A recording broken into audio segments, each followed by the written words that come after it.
Fire in the hole.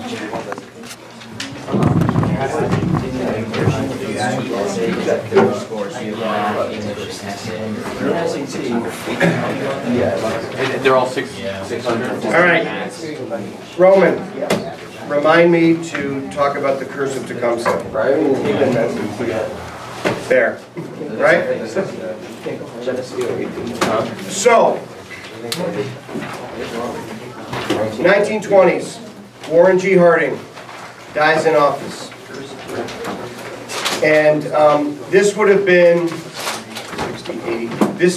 the fourth president who succumbed to what some call Tecumseh's curse. I really don't know how to frame this historically. It's bizarre. It's weird.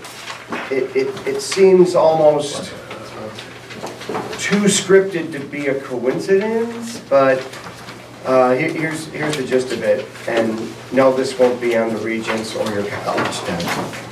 But you might find it in like Ripley's Believe It or Not, or something like that. Anybody know it? Anybody know the curse? You ever heard of it?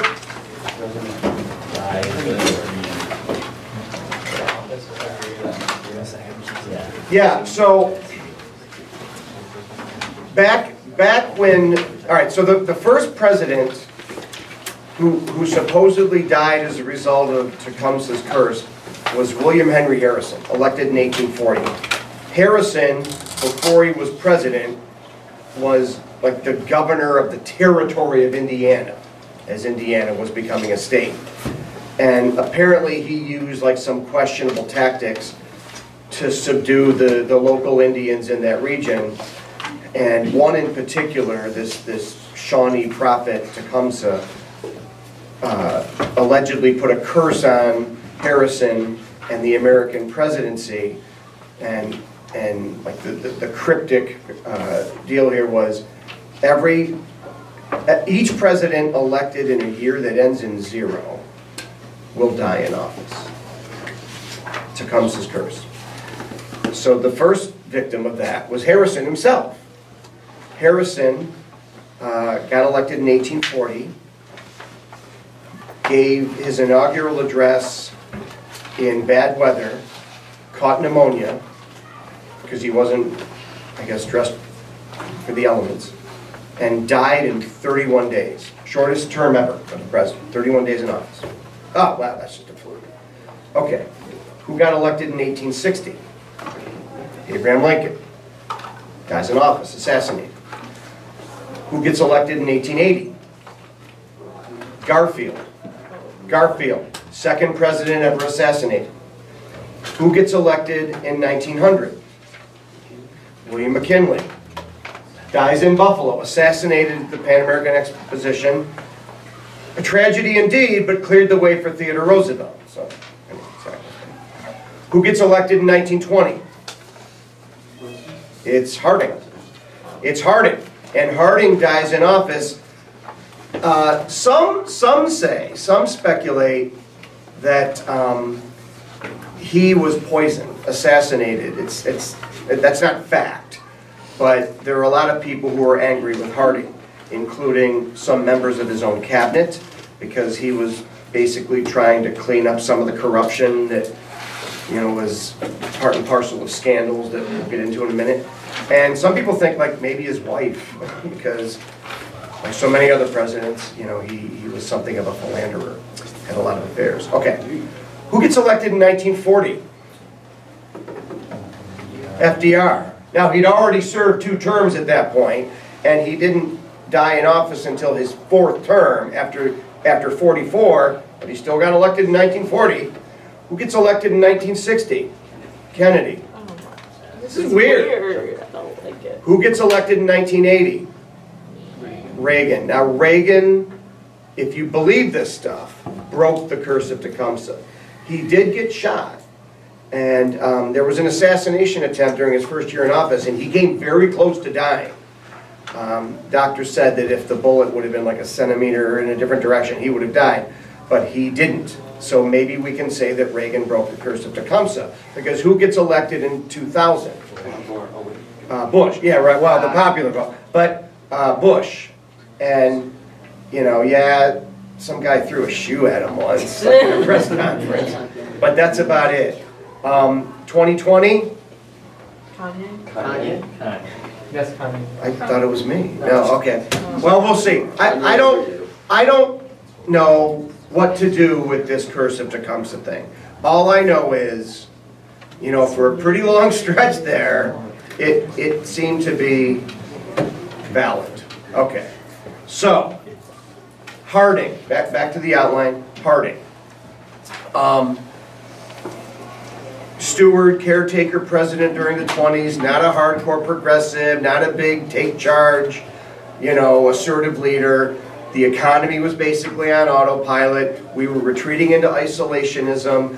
Most Americans felt like it was time for a decade of peace and prosperity, and Harding was the perfect president for that, okay? He wasn't preaching national duty like Wilson did. You know, he wasn't busting trusts all over the place like Roosevelt sort of did. Remember, Theodore Roosevelt didn't dismantle every trust, just the corrupt ones. But Harding's soothing cliches and comforting speeches and affable manner were just what the American voting public apparently was looking for during a decade when we kind of moved to the right and became much more conservative. All right, so Harding, Ohio publisher, who goes on to be an Ohio senator, and then gets elected president, and won't finish his first term, brought a lot of his close friends and business associates from Ohio with him to D.C. And even though Harding himself, I think, you know, womanizing aside, had integrity, many of the members of his cabinet were corrupt. And so if you go to letter C, this is where we left off, you'll see the name Teapot Dome. Teapot Dome was the main scandal of the Harding administration. And it's complex, and there are a lot of names involved, none of which I think you're going to need to remember or know. But Harding's cabinet, what's the president's cabinet? Question? Oh, okay. Yeah, like Secretary of State, Treasury, Defense, used to be, it was war back then.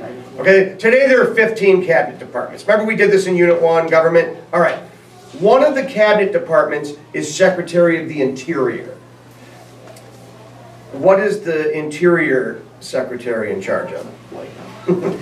The inside of the White House? Well, to the extent that it's a national historical site, I suppose, but it's also a functional residence. We're talking here primarily about government-owned land, like national parks, okay? And Harding's Interior Secretary was a guy named Albert Fall.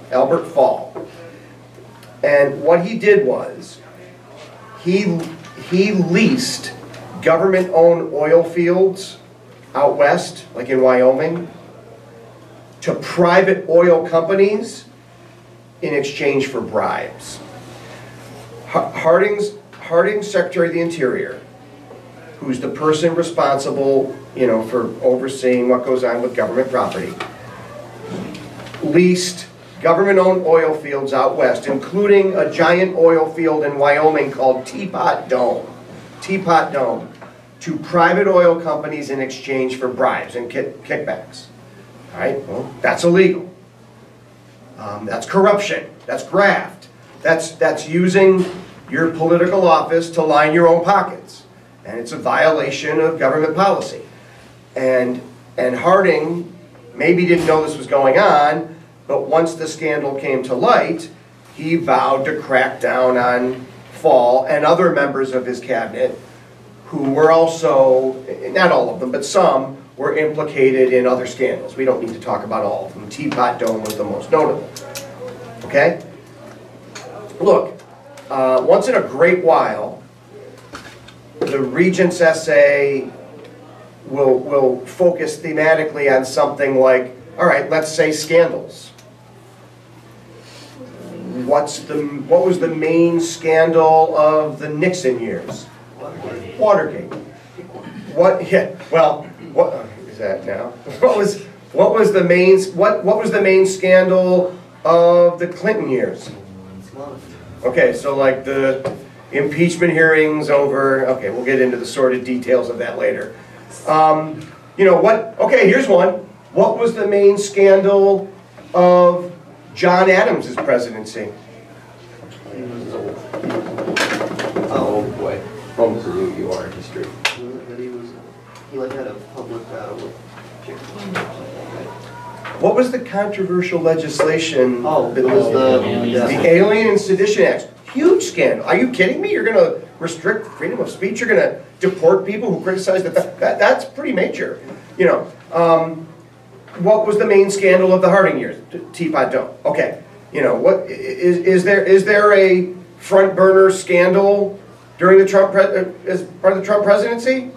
Okay, is it Russian collusion? Is it Stormy Daniel? Okay, whatever. I don't know. These have to play out. But scandals are a fairly common and recurring theme throughout American history. And the main scandal of the Harding years was this Teapot Dome scandal. All right, so Harding dies in office. He basically, he was on a cruise. He did a cruise on the West Coast, and he visited Alaska, and he was coming down the Pacific Coast, and he was at a hotel in San Francisco, and he died. And you know, there was an autopsy, and you know, there were suspicions regarding his death. So if you're into conspiracy theories, you know, the Harding death is one of them.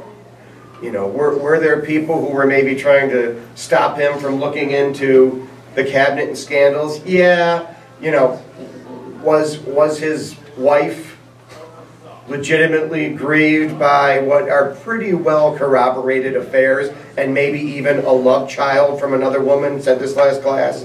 Like the Republican Party sent Nan Britton to Europe during the campaign to kind of keep her quiet. Okay, I don't know how to or if I should substantiate this rumor.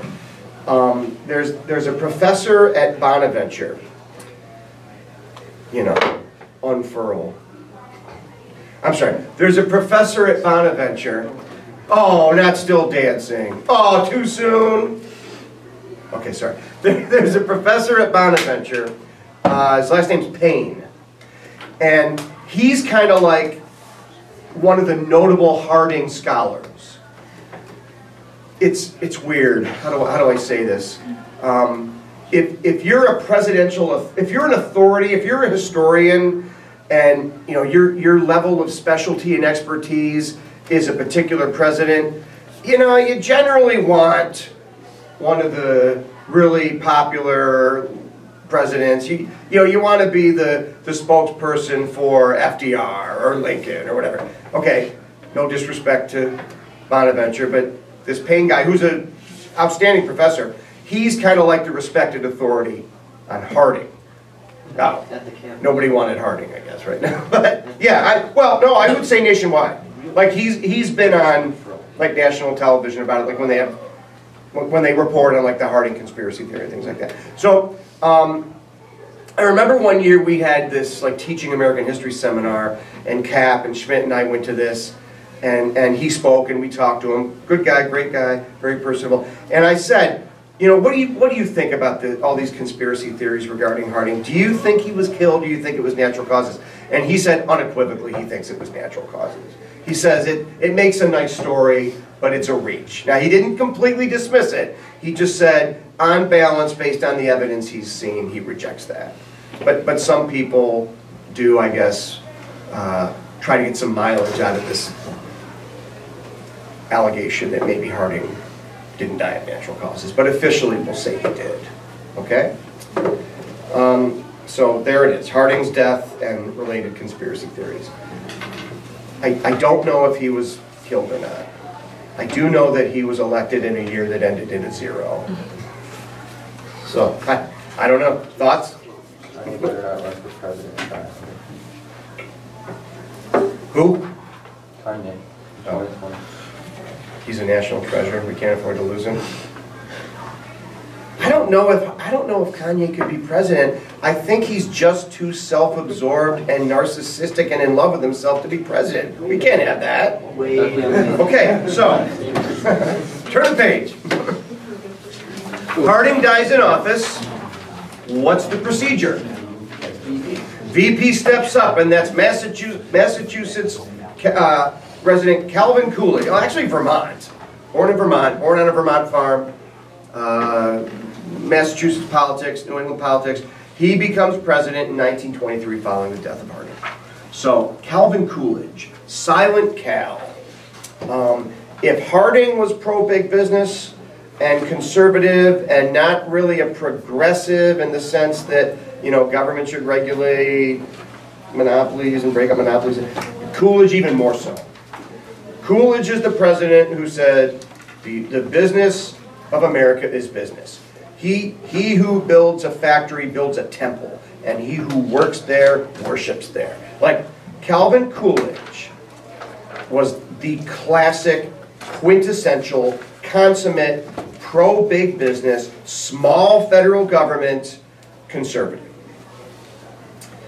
Like Harding, he wasn't really like a take-charge, dynamic, hands-on kind of president.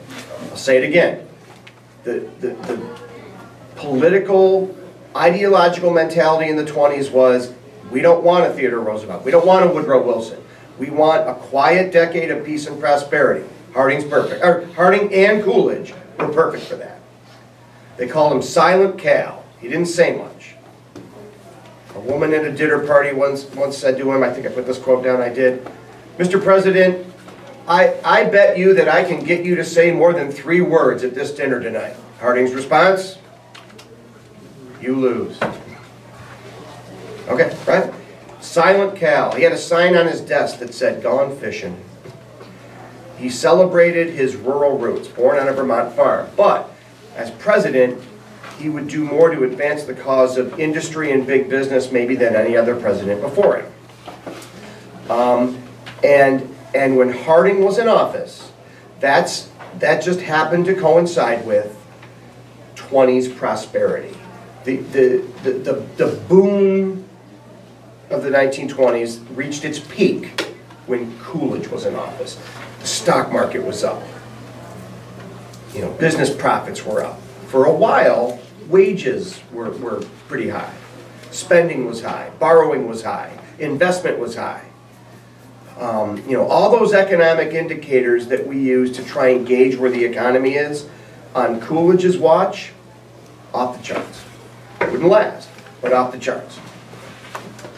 Now, is that a feather in Coolidge's cap, so to speak? Did Coolidge have anything to do with economic prosperity during the 20s? Then it just got it out. Sure. Look, sometimes the best thing you can do, I don't care if you're a president or a governor or a mayor or a teacher or a coach, is don't overthink it, right? So sometimes the best thing you can do is just kind of be a facilitator, stand back, and if the economy's cruising along on autopilot, just don't screw it up. Just don't get in the way. And that was Coolidge's philosophy. You know, did Alexander Hamilton's financial program, his national bank, his tariff, did all those things that we talked about with the Federalist era, did that help the economy thrive? Of course, of course. Well, let's go to the 1990s. The 1990s in many ways was like the 20s. The market was booming, the dollar was strong, the economy was thriving, and a lot of people said, bravo, President Bill Clinton. This is happening on your watch, and so you get some of the credit for that. You could make the case that Clinton's contribution to 90s prosperity was just not micromanaging the economy. And that the real Bill who contributed to 90s prosperity wasn't Bill Clinton, it was Bill, who? Gates. Maybe, probably. Because it was the technology revolution and Microsoft and that's where a lot of the 90s boom was. Oh, Ullman, you're just bashing Clinton because you're a Republican. No, I'm giving Clinton his due for basically letting the private sector work its magic at a time when it was just, booming in large part because of innovators like Gates. Look, we mentioned scandals, and Clinton certainly had his, and he got impeached by the House, but he was not removed by the Senate. And I'm here to tell you that the main reason he probably wasn't removed is because the economy was so good. And we don't want to mess with that. Okay. So who was most responsible for 90s prosperity? Bill Clinton or Bill Gates? I would argue Bill Gates. Who was most responsible for 20s prosperity? Calvin Coolidge or perhaps Henry Ford? I would argue Ford. But to the extent that the presidents during those respective eras knew to kind of just, hey, let the game come to you, right? Don't overthink it. Don't overthink it. It's first and goal and around the 1-inch yard line, Pete Carroll of the Seattle Seahawks. And you've got like the best power running back in the game. But I think I'll just throw a slant pass without even play action. And it gets intercepted by Malcolm Butler. Look, the Patriots are great. They're a dynasty. They get their share of breaks. You had to try to lose that game. Well, somehow we ended up in the sports realm. But do you see my point? Sometimes you overthink things. Sometimes presidents overthink things. Sometimes government officials don't know enough to just let the private sector function as it should and can. Look, if the economy's tanked, and it's going to be in the 30s, right? That's the second half of this outline. Yeah, you need more government hands-on solutions and remedies. I would argue. Some people disagree. But if the economy's thriving, get out of the way, let it do its thing. And that's what Coolidge did. So B, was there prosperity during Coolidge's administration? Yep, absolutely. Was it because of him? Partially. But it probably had a lot more to do with economic expansion due to innovation, most notably guys like Henry Ford during that decade. Okay? I suspect that presidents probably get too much credit when the economy's good and too much blame when it's bad. For sure. I think that's fair to say. And Coolidge, fortunately, was on the upside of that. Now, Coolidge could have run again in 1928. He didn't have a 22nd Amendment yet. There were no term limits. He mopped up Harding's first term, and then he won his own in 1924. But Coolidge opted not to run again in 28. So the torch was passed to a third consecutive Republican, pro-big business, conservative, trickle-down, supply-side, non-progressive president, Herbert Hoover. Now there's a big space in the outline here under Hoover. But most of what I want to say about Hoover we'll get to when we shift into the 1930s and the Great Depression. Herbert Hoover is president when the Depression starts. And Herbert Hoover, let me be consistent here, probably gets unfairly blamed for it and maligned for it. We just mentioned how presidents probably get too much credit when the economy's good, too much blame when it's bad. So Hoover, like the vacuum cleaner that bears his name, according to many Americans, after the stock market crash, sucked. Okay, that's not fair. That's harsh. But the perception was, look, we haven't even really talked about the causes of the Great Depression yet, and I want to do this sequentially. But when the stock market crashes, and then you get massive bank failures, and you get massive unemployment, and the economy just completely bottoms out, all right, bad timing, bad luck for Hoover. People look to him and say, right this ship, fix it.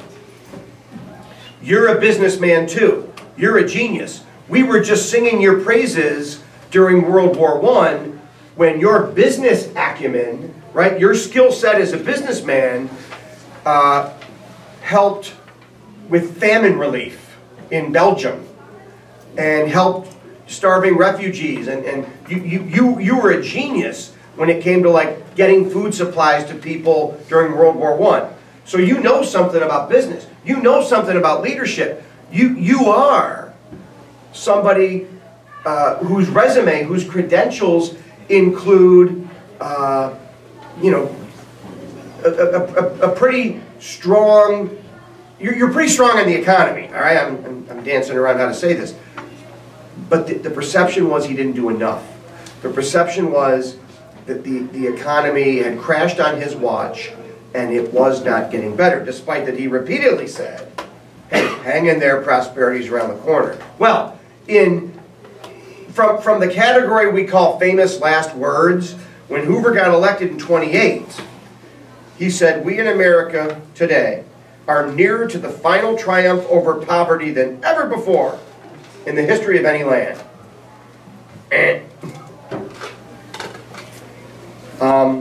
He didn't have Twitter in 1928.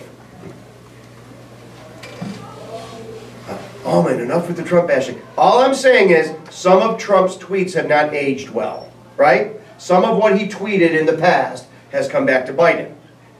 The Electoral College is a travesty to democracy. Yeah, well, okay. You know, you don't. Do you ever have a thought you don't express? Look, you could say the same thing about me. I don't have much of a filter either, and stuff's come back to bite me. And it's all on film. But, and I'm transparent. I have nothing to hide. But I think Hoover regrets having said this.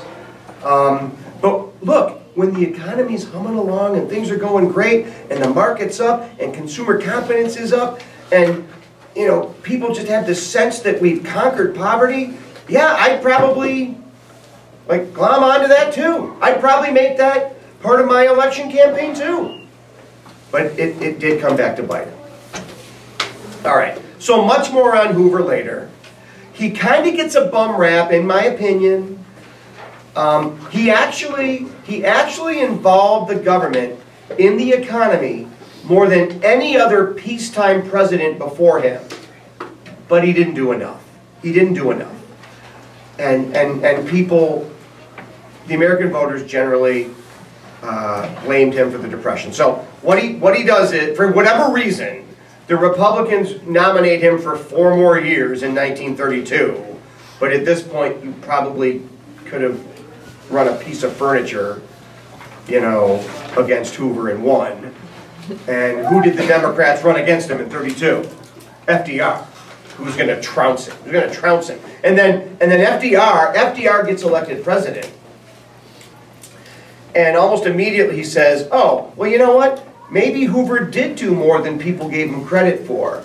He started some public works projects, including construction of a massive dam on the Arizona-Nevada border that's going to provide flood control and rural electrification for this new city called Las Vegas. What's that dam?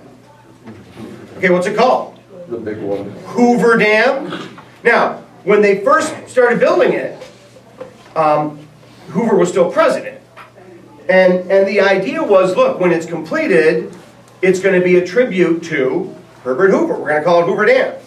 And then when FDR got elected, he said, no way, man, that guy didn't do enough to fix the Depression. We're going to call it Boulder Dam. And so for a long time during the 40s and 50s, they called it Boulder Dam. Do you know the story? And then eventually, after FDR died in 1945, as you get into like the late 40s, early 50s, some Republicans and Hoover apologists said, look, enough time has passed and FDR's gone. Can we go back to calling it Hoover Dam? And there was this big dispute. Is it Boulder Dam or is it Hoover Dam? What's the damn name? Have you ever been to Hoover/Boulder Dam? Me too. Did you take the dam tour? Yeah. So did I. And, okay, I've got as much mileage out of that as I can. But it's now called Hoover Dam again. And I think that's fair. I'm not going to sit here and defend Hoover as a real take-charge dynamic. You know, whatever it takes, we got to help get this economy going again. No, that wouldn't be accurate. But this idea that he did nothing, that's not accurate either. Okay, that's not accurate either. And, you know, people picked FDR because he promised the American people a fresh approach, a hands-on approach, a new deal, right? And the government, the people, excuse me, were ready for change. So, Hoover's out, FDR's in. More on him when we get to the Depression. Okay, page 4. Reasons for economic prosperity during the 20s. Let's come back to Henry Ford. Henry Ford, innovator, entrepreneur, closet Nazi, but we'll leave that alone. Sort of. Henry Ford, so was Walt Disney, oops. Yeah. But Henry Ford, you know, his innovation was what? Okay, he did not invent the automobile. Common misconception. In fact, the horseless carriage, or the automobile, existed decades before him. It's actually Daimler, German, yeah, like Daimler-Benz. A lot of, I guess, competing claims as to who actually, like the internal combustion engine, how are you going to take that and, like, with a transmission, hook it up to a four-wheeled vehicle, and, okay, right. So, that's not Ford. Ford's innovation, you said it is, say it again, the assembly line, mass production. I mean, he didn't even really invent that either, but he perfected it, some say. And, you know, the way that he set up the process. Now, what's the most famous Ford automobile? It's the Model T. It's the Model T. And what did Ford say about it? Any customer can have a car painted any color that he wants, as long as it's black. As long as it's black. So the rise of the automobile, the rise of an affordable automobile, the rise of, what did Ford say? I will build a great motor car for the masses. One price so low that all will be able to afford it and enjoy countless hours, I don't know this word for word, but like enjoying God's great countryside or something to that effect. Mrs. Alcaster, please call extension 4411. Mrs. Alcaster, 4411, please. Ford wanted to build a car in a cost-effective, assembly line, mass production way that would reduce the total cost to a point low enough where his own workers could buy one. Look, Ford could be tyrannical when it came to like workers' rights and unions and all that. That's fine. But he did pay his workers a pretty decent wage for that era. Like he demanded loyalty, and he crushed attempts to unionize, and he could be pretty politically opinionated for sure. But to his great credit, you know, he was. Unlike maybe some of the other captains of industry that we talked about, the Gilded Age unit, you know, Ford believed in compensating his workers for a job well done. And he wanted his employees to be able to buy that car. And they could.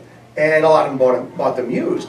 But that's, Ford today, the Ford company today, as recently as a few years ago, their slogan was, you make it a Ford, we'll make it affordable. And that's perfect. That's perfect. Because that's basically his catchphrase, his slogan, his mantra, his marketing strategy, and his business model. All right? So the rise of the automobile. Before the 1920s, automobiles were luxuries. Automobiles were play toys to the rich. Cars, before the Model T, were like Learjets today. You guys own a Learjet? Do you know anyone who owns a Learjet? Private jet? I don't. Right? They exist. They're out there. But they're basically available to the super wealthy. All right. Could there be in our future private planes or hover cars that we all can afford? Possibly. Like, isn't that happening? Like, you tell me. It's 2018. When I was a kid, I was promised hover cars. All right? By 2000, we were supposed to have hover cars. And for some reason, ascots. Like, I don't know. You know what an ascot is? Yeah, it's Like like Fred would wear. Yeah, like a weird sort of pretentious tie, kind of Yeah. scarf almost. Like when I was a kid, all these pictures of the future were these massive skyscrapers, hover cars everywhere, and we all wore ascots. I don't know where that came from. None of that has happened. I mean, we have skyscrapers, but hover cars? No. Private planes? Yeah, but they're available only to the super rich. Now, private planes, for the most part, are safe, right? And there's an FAA, and there are regulations. Early cars, not so much. The early cars, a lot of them didn't have reverse. A lot of them didn't have reliable brakes. A lot of them, you know, it was like one speed, and it was like full on. A lot of glitches in early cars. But by the time you get to the 20s, Ford has a lot, a lot to do with not just making them affordable, but safer and more reliable, and also interchangeable parts and things like that. So, the rise of the automobile, the availability of a mass-produced yet affordable means of transportation in an era when you didn't have much in the way of paved roads, but the car is going to be a game changer. The car is going to change everything. So if automobiles are becoming affordable and popular during the 20s, in the same way that personal computers, right, and Microsoft and software becomes popular and affordable during the 90s and continuing into the present, that is going to have a transformative effect on the economy, right? There's also going to be what economists call a collateral effect, or a ripple effect. If the automobile industry is thriving, go to number 2, what industries are going to boom alongside of that? Okay, so you're going to see refined petroleum, the oil industry. Yep, huge in the 20s. Existed before, but now massive demand for refined oil, refined petroleum, petro. What else? Somebody said steel, right? The steel industry. Sure. Steel industry existed before this, but now it's on a much more massive scale. Do that to the camera. All right. Your interest grow times. So, wait, am I out of time? The bell doesn't dismiss you. I dismiss you. The modern bells. Whatever. Yeah, I'll take that back. Let's go. Yet again.